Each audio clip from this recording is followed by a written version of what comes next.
Hatsauce.com.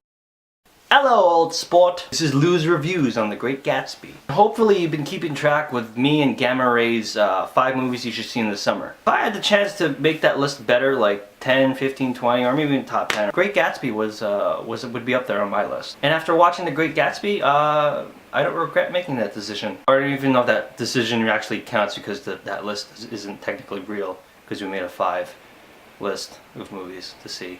I read The Great Gatsby in university, but I didn't finish it, or I skimmed through it.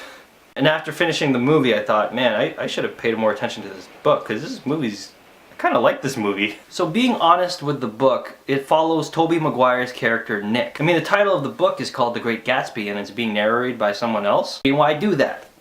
And part of it is just to add to the mystery behind The Great Gatsby. Jay Gatsby, played by Leonardo DiCaprio, who should get a freaking Oscar already, man. I can honestly say I think Leonardo DiCaprio is my favorite actor alive right now. You see Django? A really good element is the acting. Tobey Maguire, Leonardo DiCaprio, and the dude from Warrior. So let me get down to what this movie is generally about. Tobey Maguire's character Nick recalls the summer of 1922 in a very jazzy age. Set in New York, and for some reason Jay-Z's music starts playing at random moments. It was kind of off-putting for me at times. It was weird to hear Jay-Z music because the time just didn't fit. I played a lot of Bioshock and there's a lot of that jazzy sound to it. I felt very uneasy because every time I heard the jazzy music I felt like someone was being decapitated or gutted or dead. And over there someone's being killed. The Big Daddy's taking his big ass drill and just drilling into somebody.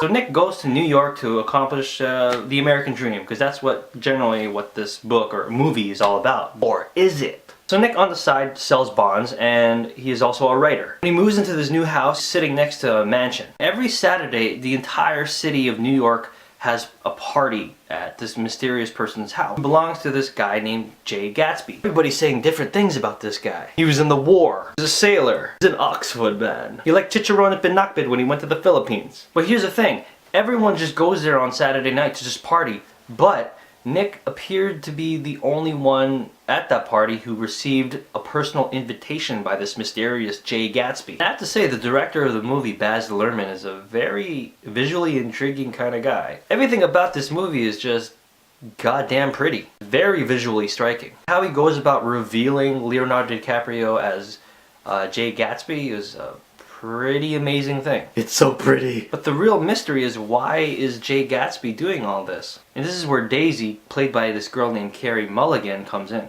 All of this was just to get her attention. Deep down, I was kind of like, aww. I felt like such a tool for not reading the book properly. I was like, this is a love story?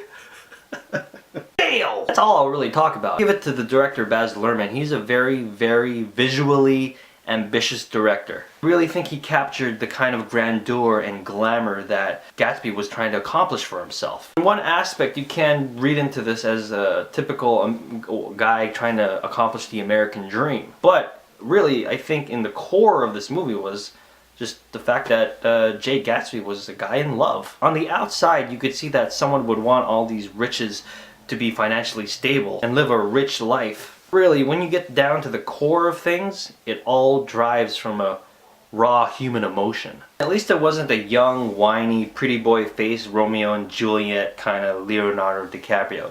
It was an older, more mature, more respectable Leonardo DiCaprio. I honestly didn't like Leonardo DiCaprio back in the day. Romeo and Juliet, Titanic. When he started coming out with films like Catch Me If You Can, I started to like the guy. And then The Departed and Blood Diamond came out in the same year. I just lost my freaking mind. I know I'm giving a lot of credit to Mr. DiCaprio in this movie. He did a fine job. But all credit goes around to the entire cast. Maguire, Carey Mulligan. The movie was kind of long and it kind of dips here and there. Last week when I saw Iron Man 3, in the beginning of the movie it says in the subtitles 1999 and a New Year's Eve party that in a location I can't even remember. But then 10 seconds later, Tony Stark says, it all started with my inner demons in 1999 and in a New Year's Eve party. I hate it when that happens. I can understand what's going on visually because I could see it.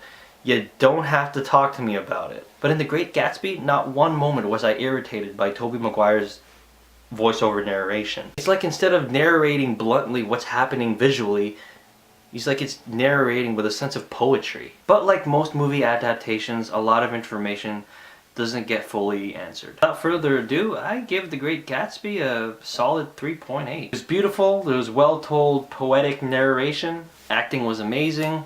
The movie was kind of long and it does dip here and there. If you're not a very big fan of love stories or romantic movies, I don't know if The Great Gatsby is going to be that strong of a movie to make you like love stories. However, there's a recent romance movie that I still can't stop thinking about. Silver Linings Playbook. If you're not a big romance moviegoer, then you're probably not going to like The Great Gatsby. However, I recommend Silver Linings Playbook. Otherwise, Great Gatsby was pretty great. I liked it. Go see it!